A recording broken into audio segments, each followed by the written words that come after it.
point is some people are just prone to suffer more. I mean, for people who are economically well off, inflation isn't good, it's bad. There are a lot of really big, important things happening right now, coming up soon, and a little bit further down the road. I want to talk to you about a lot of them because some of them are so significant and they're all piling up together. So what I did to make it clear for you in this video, I've divided it into things that are happening right now, and then things that are happening very soon, and the things that are happening thereafter. On this channel, I'll help you thrive through the economic breakdown, and everything I do here is for you guys almost. Once in a while, I do something on this channel for myself, something selfish, and that is what I'm doing at the end of this video. Please subscribe to the Peter Leeds YouTube channel so you will thrive throughout the economic breakdown. So on the insane event horizon, what is happening now? We talk about a foiled terrorist plot, meeting lines on the technical analysis on Dow Jones Industrial, Russell 2000, NASDAQ. We show you the average monthly performance of the markets. And that's before we get into the debate that the entire world is watching and all of the big economic reports that are coming out thereafter. Some of the things that are happening right now, there's a foiled terrorist plot, guy sneaking into Canada, sneaking into the States, expecting to go to Brooklyn and have the second largest terrorist attack on American soil since September 11th, but they arrested him.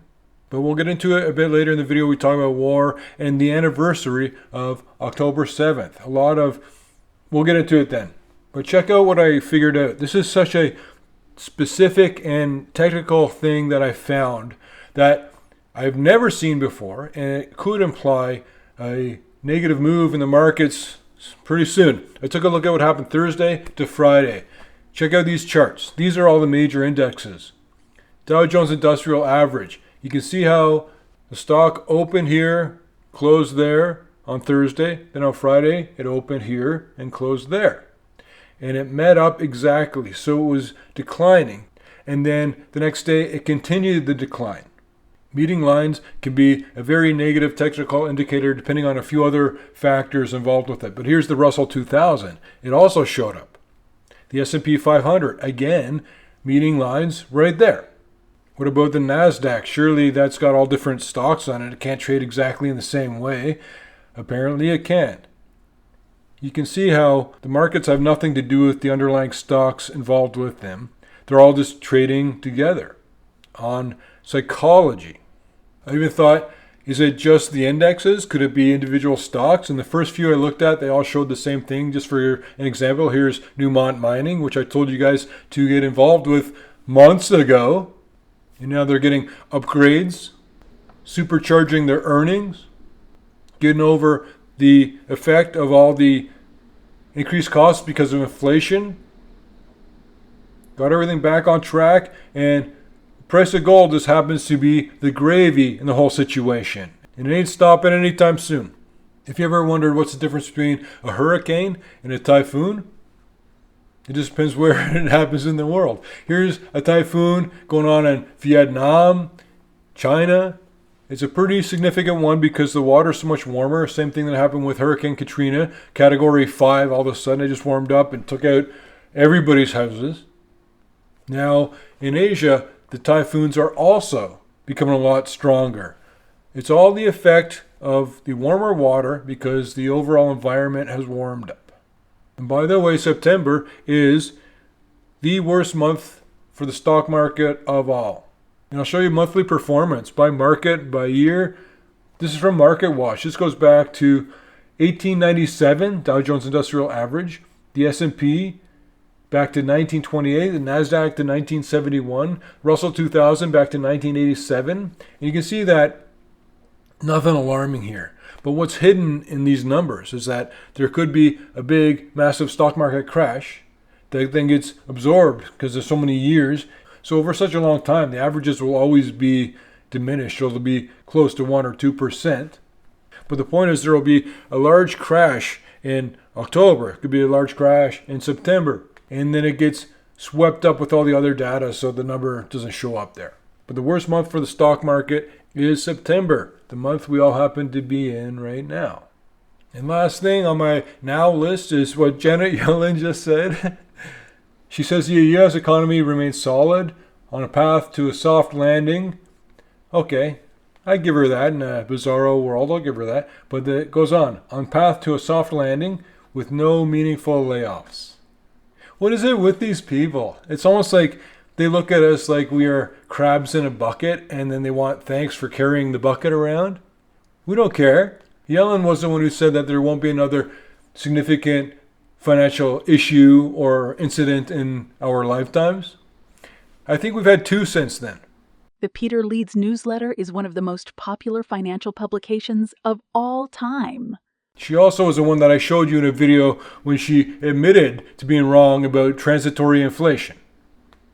And she just used a bunch of gobbledygook and buzzwords to cloud out the situation.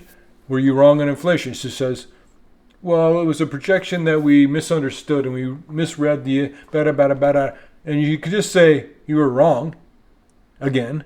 So it's all about what's happening right now. And of course, I know there's a lot more going on, really meaningful stuff. That's what's in this video.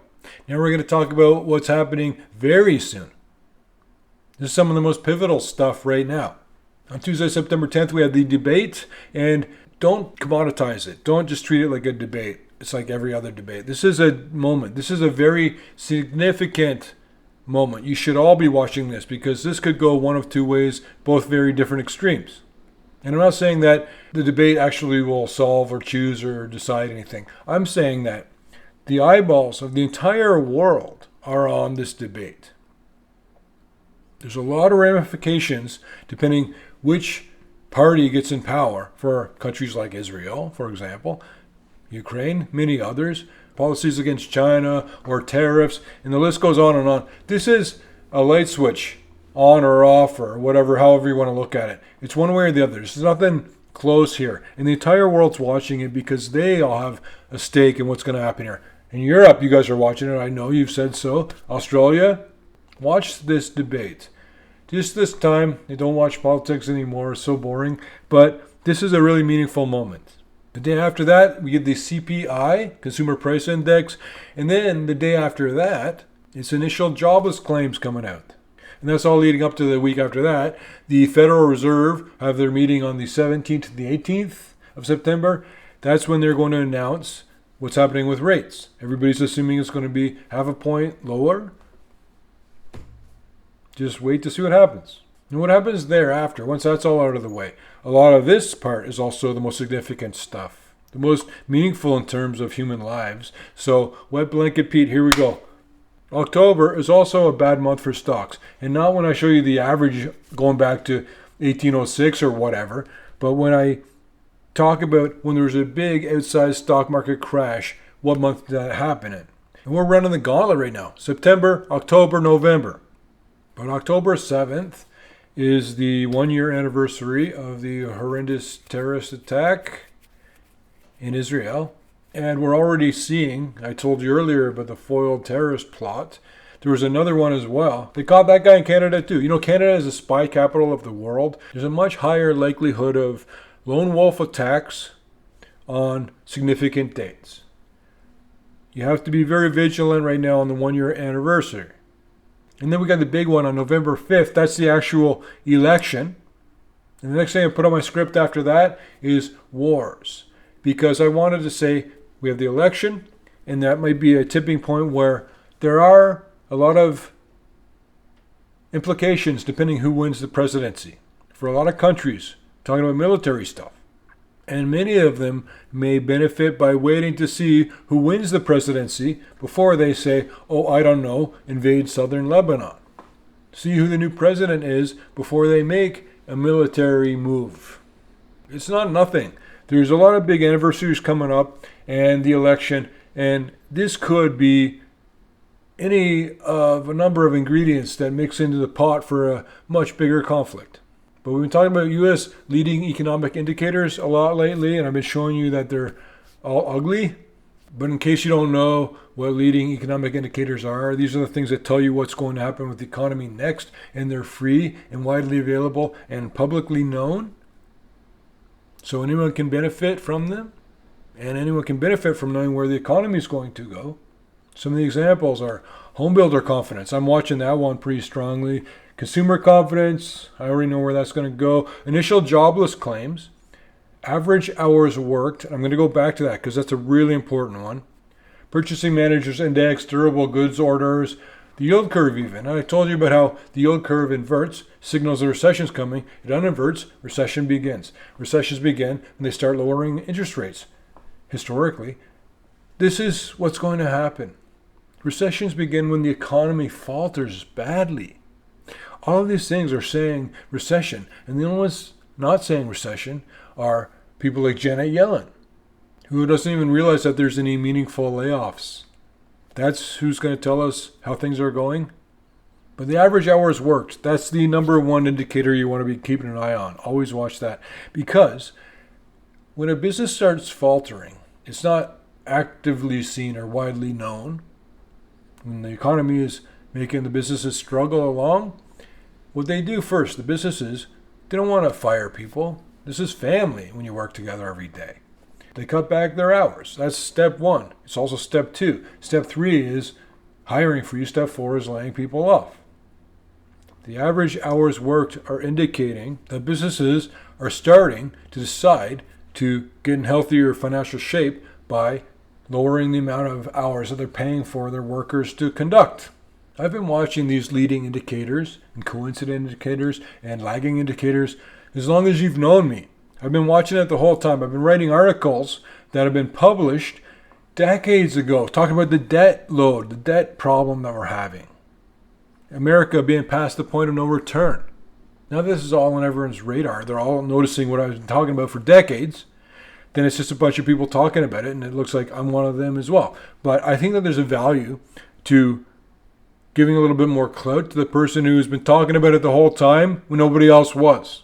Now you guys know that I'm expecting a little bit of stock market strength in the next couple of months, month and a half, because there's a narrative that is getting people to think that the market's going to be doing well because they think the economy is strong. They think that there's a hope for us to get out of this debt bomb because they don't talk about it, so they assume it doesn't exist. Everything you've ever heard me talk about, it's happening right now. I can't give you more than 20 years notice. I told you that I'd do something for myself in this video. Listen to this. Check out this awesome email I got from Dijon. It made my week, my month, my year.